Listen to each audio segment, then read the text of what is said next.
Por casi 2000 años, la Iglesia Católica Romana fue reconocida por sus fieles como la Iglesia Santa, Católica y Apostólica. Una iglesia mundialmente unida no solo por un rito común de la misa en un mismo idioma, sino por creencias compartidas, tradiciones seguidas y por la proclamación de dogma infalible. Hoy esa iglesia es una casa dividida contra ella misma, separada entre tradicionalistas y modernistas, entre la santidad de lo antiguo y el liberalismo de lo nuevo. Otrora las espiras magníficas de las iglesias católicas de todo el mundo se extendían como brazos al cielo, proclamando con orgullo la majestad de Cristo Rey. Y estatuas y pinturas infinitamente santas se mantenían en silencioso tributo al mismo Cristo y su gloriosa Virgen Madre, mientras que himnos y cantos solemnes se elevaban y resonaban en tributo al Dios Trino y Uno.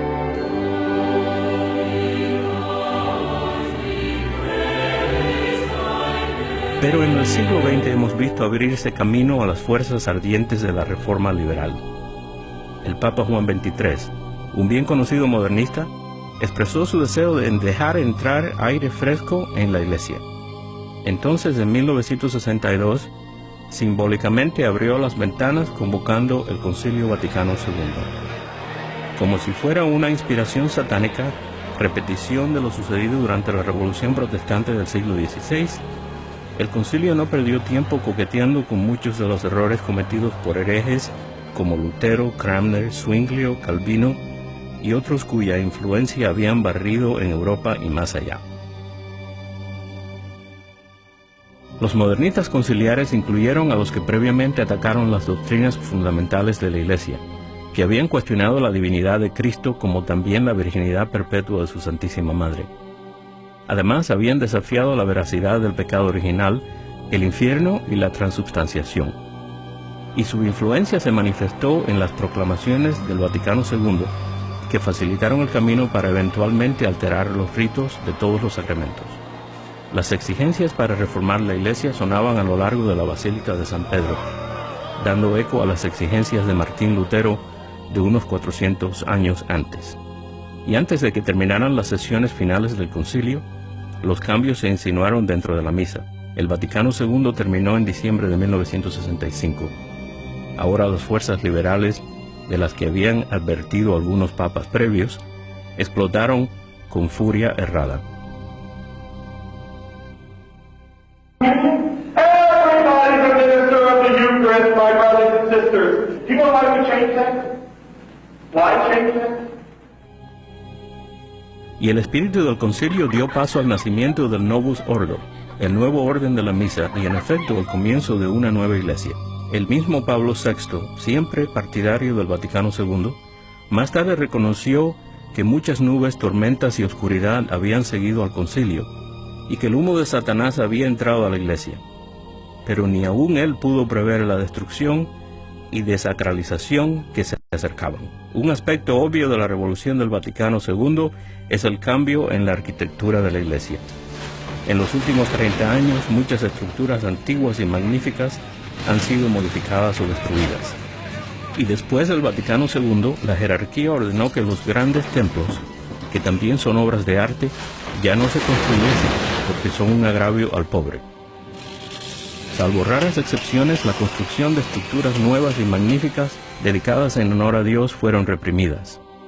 Y la advertencia de Judas a María Magdalena de que no se malgastara dinero en el servicio de Dios se repite en la sensibilidad de lo socialmente correcto que inspira actualmente el diseño de tantas iglesias católicas. La mayoría de estas nuevas estructuras no solamente son estéticamente nulas, sino que a menudo se asemejan a templos paganos. Y otras ya no se llaman iglesias, sino comunidades. Aun cuando los exteriores de las iglesias quizás no ofendan a los pobres, sus interiores se asemejan más a auditorios y teatros vacíos, y aún a templos de la nueva era, que a lugares de culto católico.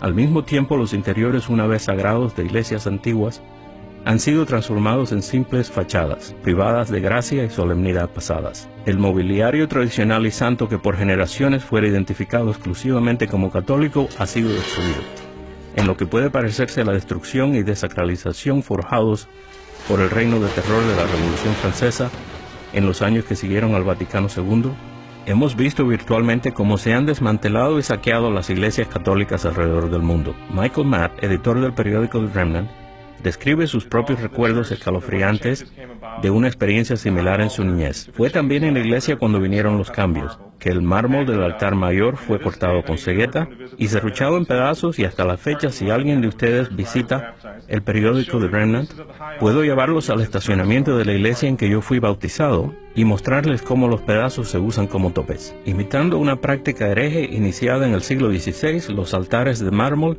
han sido reemplazados por mesas, aún en la más católica de todas las iglesias católicas. Ahora se hacen de cualquier cosa, desde madera hasta plástico. Ya no contienen las piedras del altar. Carecen de lo sagrado que tenían los altares improvisados en el frente de batalla de la Segunda Guerra Mundial. Sin embargo, estas mesas de carnicero parece que fueran lo adecuado para lo que en la Iglesia del Nuevo Orden se ha convertido en cena comunitaria, en vez de sacrificio incruento ordenado por Cristo. Parece que Lutero después de todo triunfó en la iglesia moderna. Y nuestro Señor ha sido relegado a una posición de desconocido. No solamente su imagen ha sido despojada de las cruces en iglesia tras iglesia, si es que aún quedan algunas cruces, sino que los tabernáculos que contienen el Santísimo Sacramento junto con las lámparas del santuario han sido eliminados del lugar principal de honor sobre el altar y consignados a sitios insignificantes o apartados a diferentes salas. Todo esto a pesar del decreto de la Sagrada Consagración de Ritos del año 1957, prohibiendo categóricamente que los tabernáculos estuviesen situados fuera del altar. En San Juan capítulo 20, versículo 2, María Magdalena lamentaba: "Se han llevado al Señor y no sabemos dónde lo han puesto". Trágicamente sus palabras viven de nuevo hoy. Aún más, las imágenes de nuestra Santísima Madre, otrora prominentemente situadas en todas las iglesias católicas del mundo, en muchos casos se unieron a estatuas y santos de ángeles que hoy son visiblemente ausentes. Ciertamente, si aún podemos encontrar arte o estatuas, frecuentemente son grotescas o blasfemas, y aún representaciones feministas de la Última Cena. Una custodia hecha de una botella de vino o una representación modernista de la Santísima Virgen que inspiran más a pensamientos diabólicos que a pensamientos sagrados. Los crucifijos se han convertido en imágenes abstractas o han sido reemplazados por un Cristo resucitado, y aún la cruz protestante sin el cuerpo ha sido reemplazada por un símbolo de más. Los accesorios tradicionales de la iglesia que han sido víctimas del modernismo se comprenden en una larga y triste lista. Reclinatorios y comulgatorios ya no se construyen en las nuevas iglesias y han sido eliminados en muchas iglesias antiguas. Los altares laterales casi han desaparecido, y los vitrales que un día representaron la historia de la iglesia y las vidas de los santos han sido reemplazados por mosaicos inútiles que no significan nada. Basta ya del espíritu del Vaticano II. Otrora las iglesias católicas eran lugares solemnes de oración, donde se observaban silencio y dignidad en reverencia a la presencia real de Cristo. Hoy día son centros sociales de reunión, llenos de ruido irreverente, como si se estuviera en un teatro, cine o estadio de deportes, y en muchos casos la oración y contemplación reverente han sido reemplazados por danzas interpretativas. Así como la modestia en el vestir fue víctima de los excesos de los años 60, hoy día la vestimenta, otrora conservadora de los hombres y las mujeres con mantilla en la cabeza, han sido reemplazados por vestidos que son más apropiados quizás para un día de campo. Pero estas señales exteriores de falta de respeto no solo se limitan a los fieles. En la iglesia posconciliar, el clero parece que prefiere vestirse como seglar en público y actuar de artistas en la misa. Y no solo se debaten como si fueran nuevas las ideas del cielo, el infierno y el purgatorio, sino que incluso el concepto del limbo se reinterpreta en el santuario. Y en muchas parroquias el papel del sacerdote se ha convertido en menos espiritual y más como el de trabajador social o de activista que actúa más en lo políticamente correcto que como vehículo para salvar almas inmortales. Las monjas incluso han abandonado sus hábitos tradicionales. John Venari, editor del periódico Catholic Family News, vio estos cambios desde la primera fila de un colegio católico. Cuando yo estaba en primer grado, lo único que podíamos ver de Sister Joanne Labouré era su cara y sus manos. Cuando llegué al octavo, pude ver que Sister Kevin Leonard tenía cabello rojo y venas varicosas. Inclusive algunos príncipes de la iglesia han adoptado vestimentas designadas para expresar posiciones sociales o políticas, en vez de encarnar rituales, mientras que otros se ponen vestidos inspirados en el paganismo en nombre de la diversidad y cultura. El Papa Pablo VI estableció los precedentes para los cambios cuando, en 1964, se dio su anillo papal y crucifijo al budista U Thant, entonces secretario general de las Naciones Unidas. Y dirigiéndose a esa organización de gobierno mundial, el Papa dijo: los pueblos de la tierra se tornan hacia las Naciones Unidas como la última esperanza de paz y armonía. He aquí una curiosa declaración del vicario de Cristo. El nuevo crucifijo papal, adoptado posteriormente por Pablo VI y usado por sus sucesores, contiene una cruz desformada e inclinada y un Cristo delgado con las piernas abiertas, una imagen atribuida a los satanistas del siglo V. La tierra papal, con sus 3 aros que representan a la Santísima Trinidad, ha sido abandonada. Pablo VI nunca más se la puso después de su investidura, eligiendo la mitra de obispo en su lugar, y proclamando en 1975 que en el futuro al pontífice no se le exigiría ponerse corona. Su sucesor, Juan Pablo I, eligió no ser coronado papa, y declinó la coronación tradicional.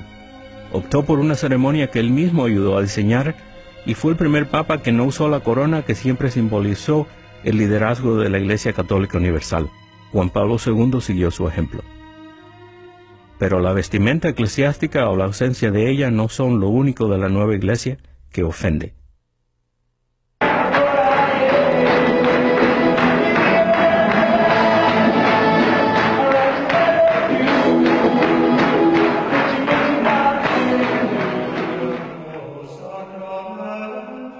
Por todos los tiempos, los solemnes y bellos cantos gregorianos fueron considerados la música oficial de la Iglesia.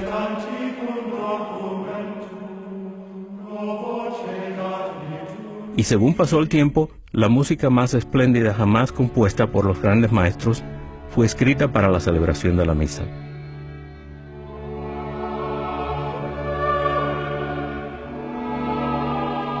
Y la influencia de dicha música ha ido más allá de su origen religioso.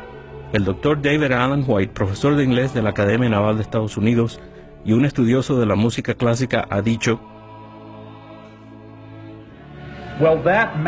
esa misa nos dio la música occidental más antigua en escritura, es el canto gregoriano. Si ustedes toman un curso en la historia de la música, comenzarán con canto y seguirán con música sagrada, y no se secularizará hasta mucho después. Pero cuando así sea, seguirán viendo a Mozart y a Haydn escribiendo misas, y a Beethoven, que era caprichoso y gruñón, probablemente con justa razón debido a su sordera, que luchó con Dios toda su vida mientras escribía su gran misa solemne, pidiendo un sacerdote en su lecho de muerte. Esta es la música tradicional. Estas piezas clásicas magistrales siguen siendo ejemplos de algunas de las más nobles y alentadoras creaciones del hombre, un legado cultural y religioso. ¿Y cuál será el legado de la música posterior al Segundo Vaticano?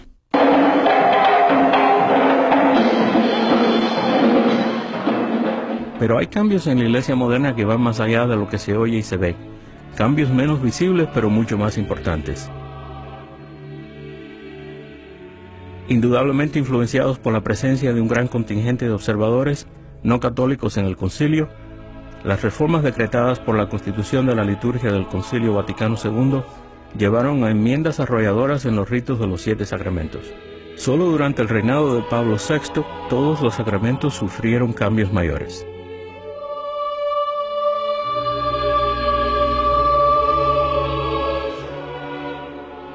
Un ejemplo importante es el sacramento del bautismo.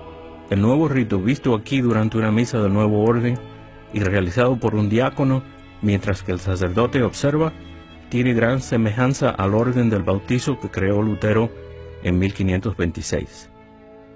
El rito tradicional católico incorpora ciertas cosas como exorcismos, al soplar al bautizando, las oraciones correctas, la aplicación de la sal y la unción antes y después del bautismo.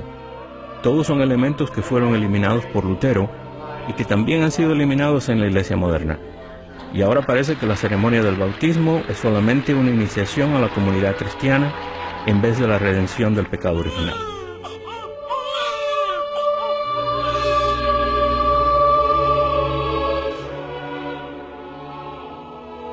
El rito del sacramento de la penitencia también ha sufrido cambios extraordinarios. En 1977, un nuevo rito de reconciliación fue decretado para la Iglesia Universal, y la palabra confesión desapareció como un detalle histórico. Pero la confesión es uno de los aspectos que distinguen a los católicos de los protestantes y de otras religiones y sectas. Es una obligación solemne durante la cual el penitente confiesa sus pecados, declara la contrición sincera, hace propósito de enmienda, pide perdón y recibe la absolución del sacerdote. En muchas iglesias del Nuevo Orden, los confesionarios han sido eliminados o se han convertido en salones de reconciliación, en los cuales el sacerdote y penitente conversan. Eso también hace eco del punto de vista de Martín Lutero, que la penitencia es simplemente un reconocimiento de errores pasados, un retorno a la tranquilidad de conciencia, sin ninguna contrición por haber ofendido a Dios. Y las confesiones tradicionales del sacerdote y del penitente solos han sido en muchos casos suprimidos por ritos de absoluciones generales, a menudo ilegales, en violación directa del derecho canónico o contrarios a los deseos del Santo Padre, mientras que en muchos casos los pocos confesionarios tradicionales quedan vacíos. En cuanto al rito del sacramento de confirmación, una cita de Pablo VI resume todos los cambios del Vaticano II. Dijo en parte que solamente se conservaron las bendiciones iniciales sobre todos los confirmantes. Eso a pesar de que la mayoría de los teólogos han mantenido que la sustancia esencial, las acciones que se exigen en el sacramento, consisten en la imposición de las manos y la unción con el santo óleo. Además, la forma antigua o palabras de confirmación, como especifica el Concilio Dogmático de Trento, significan que el obispo ha impuesto el sacramento. Yo te marco con la señal de la cruz y te confirmo con el óleo de salvación. Pero las palabras nuevas, quedas marcado con el don del Espíritu Santo, se asemejan solo a una simple bendición, que ha sido impartida hasta en un juego de grandes ligas en un estadio de béisbol, mientras que la congregación de fanáticos comen hot dogs y cantan himnos alusivos al juego. Una imitación grotesca del sacramento que llama al receptor a ser un soldado de Cristo, como fuera encarnado en la gloriosa Juana de Arco.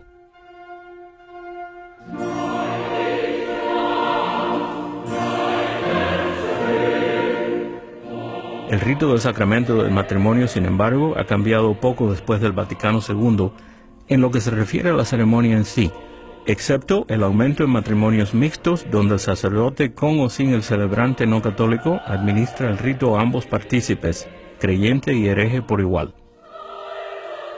Cristo elevó el sacramento del matrimonio de un simple contrato a la dignidad de un sacramento, invalidando la ley del Antiguo Testamento y haciendo que el matrimonio válido sea indisoluble, no obstante el rey Enrique VIII y sus 7 esposas. Pero los problemas con los matrimonios católicos hoy día tienen que ver más con la ligereza con que se abandonan los sagrados votos con la bendición de la nueva iglesia. En el capítulo 16, versículo 18 de San Lucas, Cristo nos dice: cualquiera que deje a su esposa y se case con otra comete adulterio. Y antes del Vaticano II la iglesia consideraba que divorciarse y volver a casarse era pecado mortal bajo pena de excomunión. Pero ese decreto fue anulado por los obispos católicos americanos en el año 1977. Ahora ellos piden disculpas a los divorciados y vueltos a casar. A los que no se les ha permitido recibir los sacramentos de la iglesia, incluyendo divorciados y vueltos a casar, y a los que no se les ha mostrado debida hospitalidad, les pedimos perdón. Las anulaciones se han convertido en nueva válvula de escape. De 1952 a 1956, la Iglesia solamente otorgó 392 anulaciones en todo el mundo. Pero en 1968, después del Vaticano II, hubo 450 anulaciones solamente en los Estados Unidos. Y en el año 1997 el número de anulaciones había explotado a más de 73.000 en todo el mundo. Curiosamente, la nueva Iglesia insiste en el divorcio antes de conceder la anulación. Un ejemplo raro aún en el patrón de los modernistas es el de un padre de 3 que, divorciándose después de 24 años de matrimonio, obtuvo la anulación y posteriormente se convirtió en sacerdote.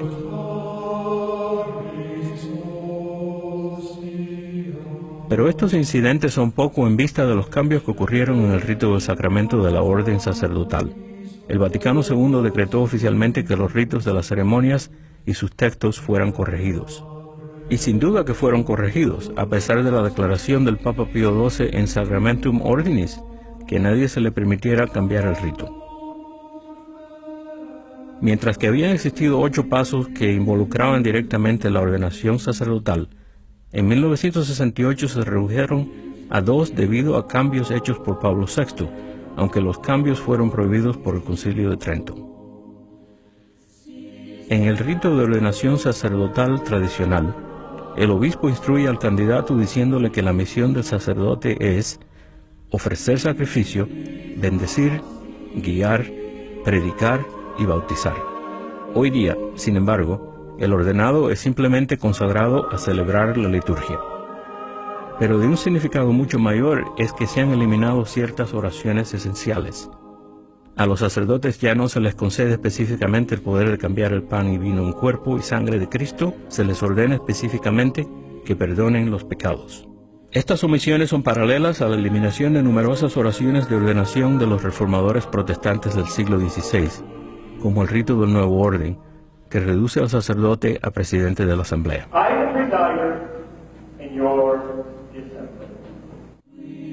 De nuevo, los espíritus de Lutero y Cranmer se pueden ver rondando el recinto oscuro del Concilio Vaticano II. Debido a estos cambios cuestionables, algunos teólogos y doctores tienen graves dudas acerca de la validez del nuevo rito de ordenación y del clero investido.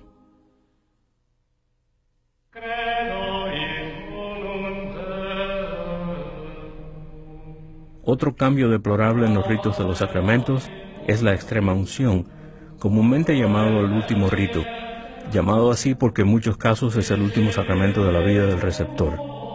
Es literalmente la última oportunidad de recibir la gracia especial antes de enfrentarse al juicio de Dios, y es administrado por un sacerdote cuya misión principal es la salvación de las almas. Este rito fue reemplazado obligatoriamente en 1972. Se llama la unción de los enfermos. Discrepando con la extremaunción, el nuevo rito se ocupa más en curar el cuerpo y confortarlo que salvar el alma. Las palabras, que el Señor perdone todos los pecados que haya cometido, cambiaron a, que el Señor en su amor y misericordia te ayude con la gracia del Espíritu Santo. Se ha perdido el importante ruego de implorar el perdón de Dios. Más aún, en el nuevo rito se promueve la celebración comunitaria, en vez de algo personal entre el penitente y el sacerdote. Muchas veces se ha convertido en una bendición general o de grupo para personas mayores o para enfermos. Y ahora ofrecen clases para morir, donde se explica lo fácil que es ir al cielo.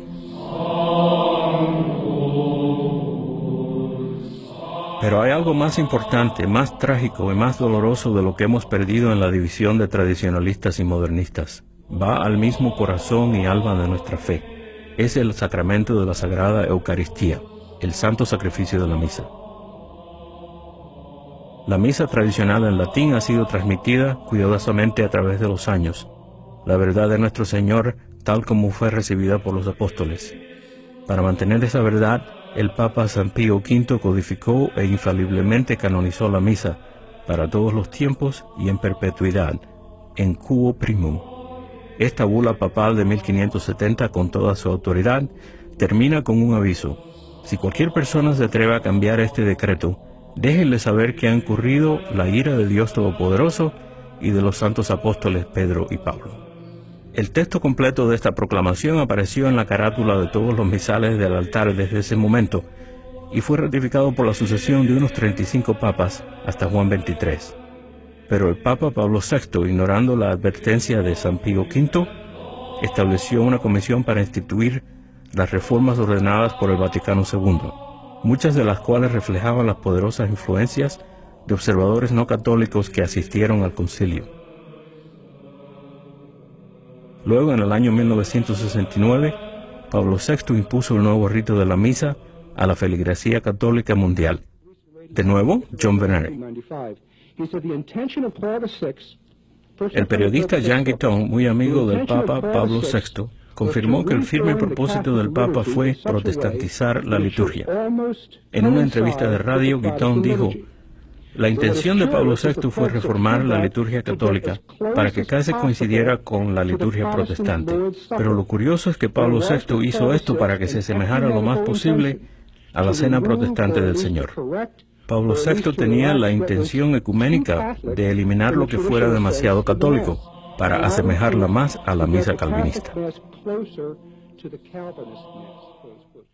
El nuevo orden de la misa, o Novus Ordo, quedó marcado por sus claras concesiones al ecumenismo, pero no es sorprendente a la luz del hecho de que lo escribió el arzobispo Annibale Bugnini, un conocido masón con la ayuda de 6 ministros protestantes. Al principio el nuevo rito de la misa no parecía diferente, solamente un alejamiento gradual del latín. Luego los misales pequeños en inglés, darse la señal de la paz y la mano. Se añadió una frase protestante al final del Padre Nuestro, pero los cambios fueron tan implacables como engañosos, y hemos despertado dándonos cuenta que hemos perdido muchos puntos esenciales de la doctrina católica, por ejemplo el reconocimiento de la presencia real de nuestro Señor en el altar. Ahora está la pregunta de la sustancia apropiada para la Sagrada Eucaristía, los ingredientes correctos. La Iglesia siempre enseñó que el pan debía ser pan sin levadura, hecho de harina de trigo y agua natural, y el vino debía ser producto de uvas maduras. Cuando estos elementos han sido consagrados, se convierten en el cuerpo, sangre, alma y divinidad de Jesucristo, la víctima perfecta del sacrificio, el sacrificio perfecto, ofrecido a Dios para nuestra salvación. Y lo que constituye un sacrificio aceptable se estableció en el Antiguo Testamento. Jerry Mattatix, un líder católico, apologista y presidente de la Fundación Bíblica Internacional, nos explica. En las Escrituras, Dios pidió a los fieles que den lo mejor de ellos. Los israelitas fueron llamados a darle a Dios una oveja sin mancha. No podían darle una oveja ciega, coja o pequeña.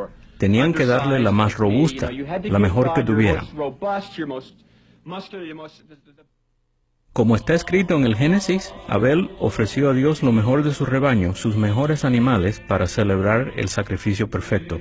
Y esto agradó a Dios y fue aceptado. Pero Caín ofreció los frutos de la tierra, y Dios no aceptó estos dones inferiores. Dones que en la nueva iglesia se llaman frutos de la vid y del trabajo del hombre. Verdaderamente un sacrificio inferior, como fue el de Caín.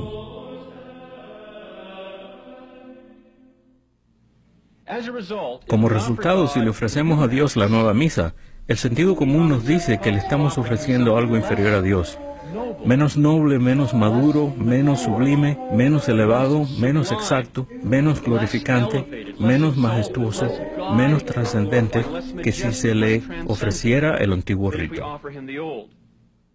¿Y qué más inferiores son los llamados sacrificios en las iglesias del Nuevo Orden, donde las galletas o cualquier otro producto horneado sustituyen el pan sin levadura, donde el jugo de fruta o bebidas gaseosas toman el lugar del vino, donde la sangre consagrada de nuestro Señor Jesucristo se desecha entre vasos sucios como después de una fiesta?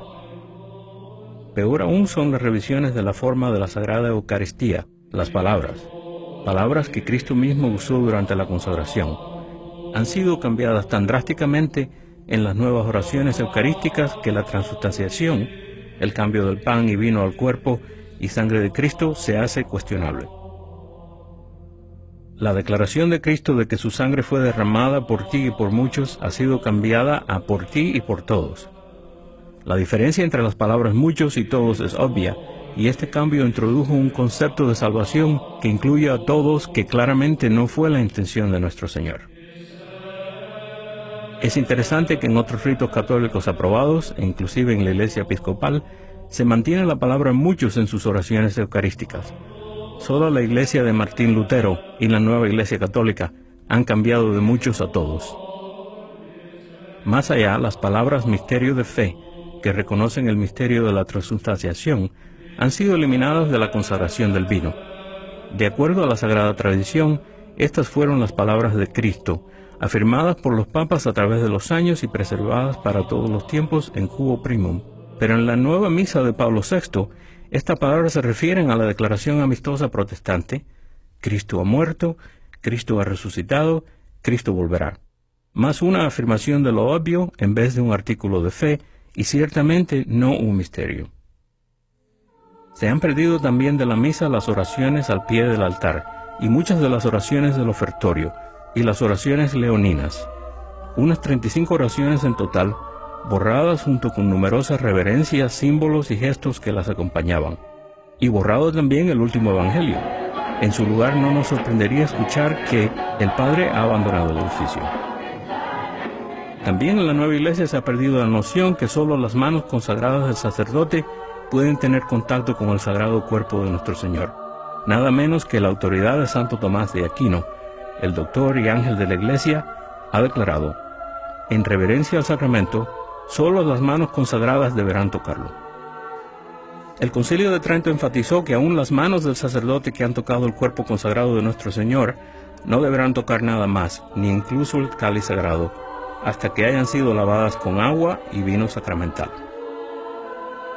Está claro los puntos esenciales de la doctrina que conciernen a la misa, como la presencia real, la realidad del verdadero sacrificio y las facultades del sacerdote, se han convertido en temas cuestionables, puntos de doctrina que en la misa antigua quedan afirmados sin duda alguna. Refiriéndose a lo externo de la misa, uno de los más alarmantes cambios incluye el uso de mujeres monaguillas, inicialmente prohibido por el Papa, y la sustitución de una mesa por el altar. Han eliminado los crucifijos. El sacerdote da la cara a la gente. La Eucaristía es ofrecida en las dos especies: comunión en la mano y ministros eucarísticos. Esta última abominación es permitida en la nueva iglesia a pesar de haber sido contrariamente juzgada por la debida autoridad. De nuevo, las palabras de Santo Tomás: al igual que la consagración del cuerpo de Cristo corresponde al sacerdote, igualmente la distribución pertenece a él. Estos sacrilegios son manifestaciones de la triste falta de respeto de la nueva iglesia a la presencia real de nuestro Señor en la Eucaristía. En muchos casos las hostias son tratadas como bocados sin importancia y distribuidas por manos irreverentes. Tal vez esto es una reflexión de los datos que indican que hasta un 70% de los sacerdotes modernos no creen en la transustanciación. No en balde que casi todas las iglesias del Nuevo Orden son tan parecidas a las protestantes. ¿Usted cree que esta iglesia católica parece diferente a esta protestante? Oigan esta versión del Padre Nuestro. Tuyo es el reino, tuyo el poder y la gloria por siempre, Señor. ¿Hay alguna diferencia entre esta versión y la versión protestante?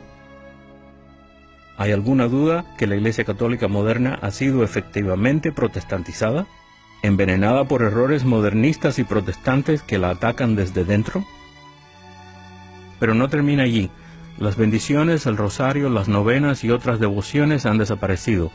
Siguiendo los decretos del Concilio Vaticano II sobre el ecumenismo, los servicios con no católicos son ahora comunes, no para convertirlos al catolicismo, sino para establecer todas las religiones en un mismo nivel. Esto es algo que ha sido siempre condenado por la Iglesia tradicional. Esta mezcla, en palabras del decreto mismo, deberá fomentarse. Esto ha llegado a un nivel tan alarmante que inclusive las religiones paganas son honradas y autorizadas. Pero la verdad es absoluta. Solo puede haber una verdadera iglesia, la que fundó Cristo. La negación de esto, la posición de todas las religiones a un mismo nivel, es negar la misma esencia de la fe católica. No queremos rebajar a aquellos que siguen religiones hechas por el hombre, como Lutero, Calvino, Wesley, Enrique VIII y otros, sino mostrarles el verdadero camino, invitarlos a participar, dándoles la bienvenida. Por eso fue que en el Concilio Vaticano I, el Papa Pío IX le envió una carta a los ortodoxos y protestantes, invitándolos a que volvieran a la Iglesia Católica. ¿Por qué? Porque él de verdad los amaba y quería salvar sus almas del infierno. Cristo dijo: tengo otras ovejas que no están en este rebaño, a esas también tengo que traer, y ellas oirán mi voz, y habrá un solo rebaño y un solo pastor. Aún hay católicos que se preguntan: ¿por qué debemos preocuparnos de algunos cambios? No fue el Vaticano II efectivo para que la Iglesia creciera. Consideremos estas estadísticas alarmantes. De 1965 hasta 1998, debido en parte a la inmigración, la población católica de Estados Unidos creció de 45 millones a 60 millones. Pero durante este tiempo el número de seminaristas disminuyó aproximadamente de 45.000 a 4.500. El número de seminarios disminuyó de 600 a menos de 200, y las ordenaciones sacerdotales bajaron casi a la mitad. A pesar de que el número de parroquias creció a 2.000, la falta de sacerdotes residentes creció 400%. Muchas de las diócesis han optado por usar carteles anunciadores para promover vocaciones. Las hermanas religiosas se han reducido de unas 180.000 a casi la mitad hoy en día. Y lamentablemente, en un estudio hecho en el año 1995, podemos ver cómo solamente el 25% de los católicos van a misa regularmente. Vaya crecimiento producto del Vaticano II. Incluso hay algunos que insisten en preguntarse, ¿es la misa todavía la misa? ¿No es todavía la Iglesia Católica?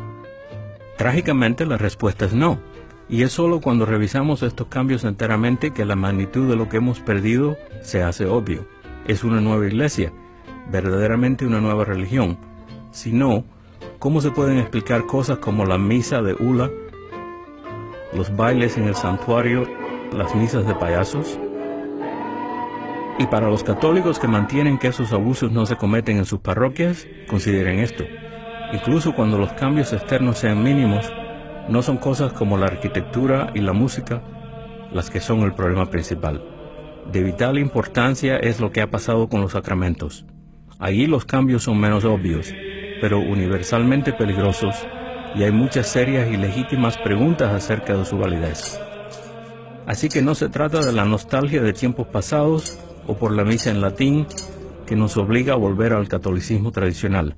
Es porque solamente una duda razonable de la validez de los sacramentos es causa suficiente para dejarlos.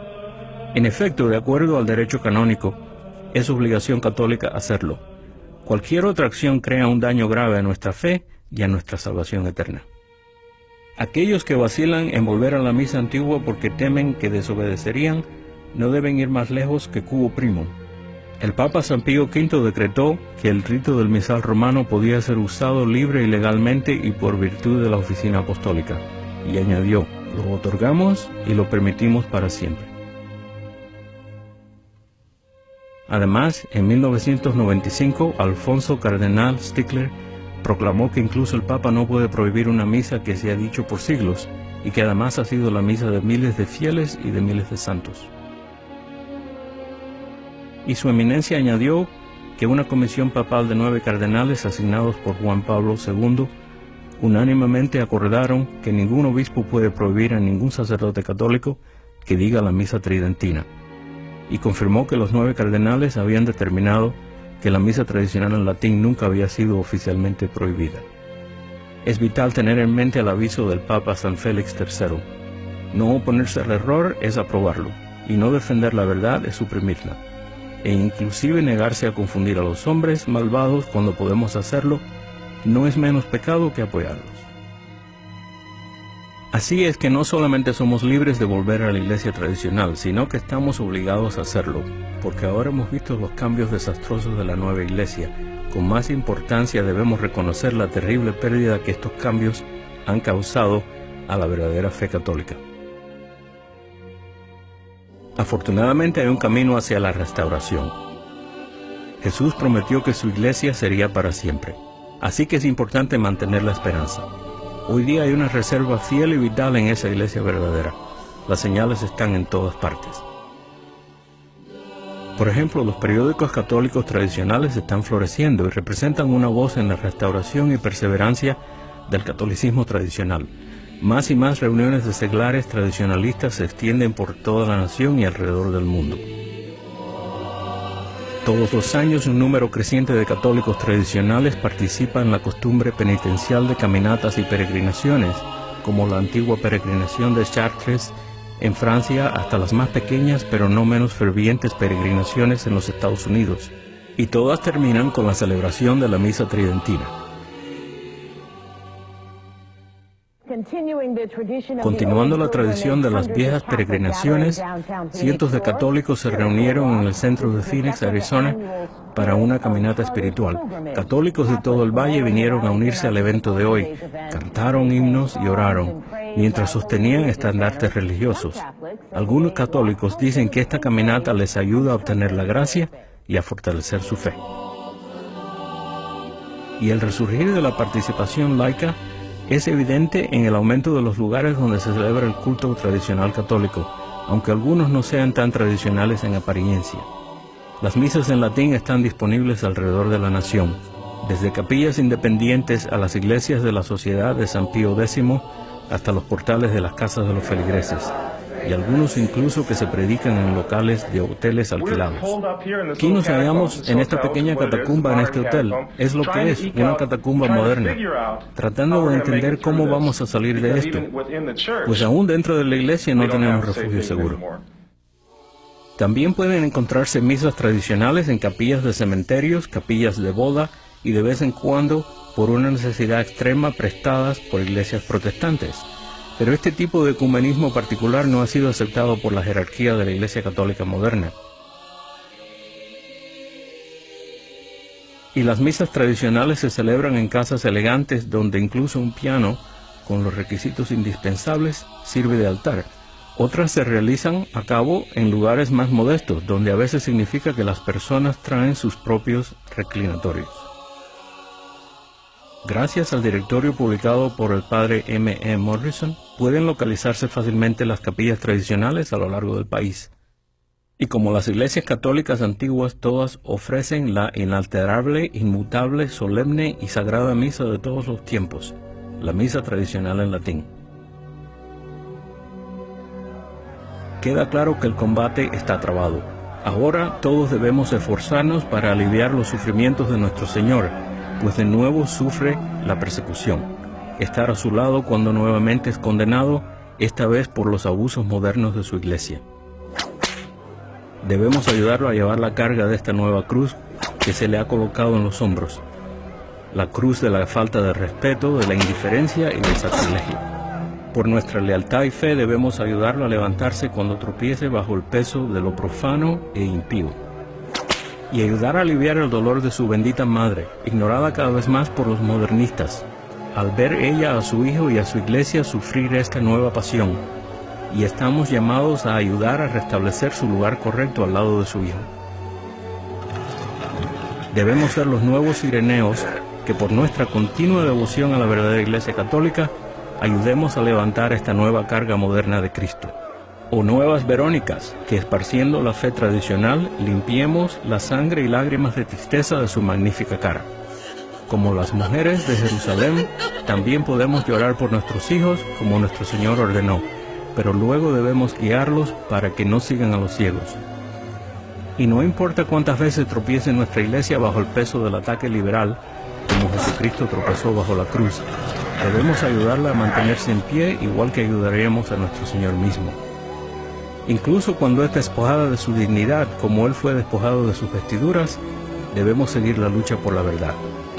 Y con el dolor de los clavos y la agonía de la cruz reemplazados por el dolor y la humillación de los que ya no honran ni respetan su nombre ni su precioso cuerpo y sangre, debemos trabajar todos para restaurar su gloria y la de su iglesia. Cristo una vez más ha sido retirado de la cruz en los templos católicos modernos a través del mundo, y su cuerpo consagrado ha sido ocultado en oscuros sepulcros. No obstante, Él resucitará como antes. Resucitado a través del amor y la fe de los que por su dedicación a su Sagrado Corazón y al Inmaculado Corazón de su bendita Madre, restaurarán la única y eterna Iglesia de Cristo, confirmando la inalterable creencia en la verdad absoluta que ni Él ni ella perecerán.